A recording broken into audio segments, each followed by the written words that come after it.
Test ক্রিকেটে বাংলাদেশের হয়ে সবচেয়ে বেশি ম্যাচ খেলেছেন মুশফিকুর রহিম 97টি, মমিনুল হক 72টি, সাকিব 71টি এবং তামিম 77টি।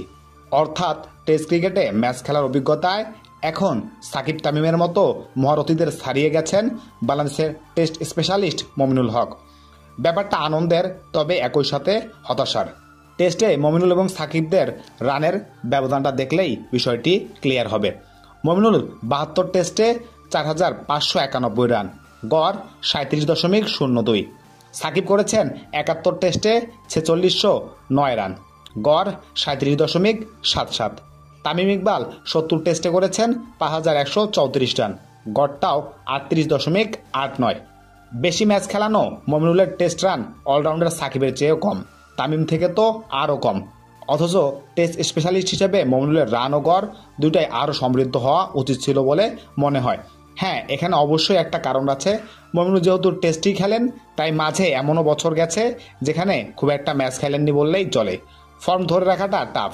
তবুও এই টেস্ট চ্যাম্পিয়নশিপ সাইকেল শুরু হওয়ার পর থেকে বাংলাদেশ বেশ কিছু ম্যাচ পাচ্ছে। সেই তুলনায় মমিনুলের পারফরমেন্স আরও ভালো হওয়া উচিত ছিল। টেস্ট চ্যাম্পিয়নশিপে মমিনুল দেশের হয়ে দ্বিতীয় সর্বোচ্চ রান সংগ্রাহক হয়েছেন, তাই একদম রান পাচ্ছেন না এমনটি না। তবে ওই যে বললাম, মাঝে রান খরাটা অনেক দিন ছিল। 21 ইনিংসে 1000 রান, 47 ইনিংসে 2000 রান। দেশের হয়ে দ্রুততম সময় এই মাইলফলক স্পর্শ করা মমিনুলের রান এখন 134 ইনিংসে 4591 রান। পারফরমেন্সের গ্রাফটা যে ধরে রাখতে পারেননি তা আর বলার অপেক্ষা রাখে না। যে জিনিসটা সবচেয়ে খারাপ, মমিনুলের রানের ধারাবাহিকতা ধরে রাখতে না পারা। ধারাবাহিকতা থাকলে সাকিব তামিমদের চেয়ে বেশি ম্যাচ খেলা মমিনুলের রান এতদিন থাকতো 5000-এরও বেশি।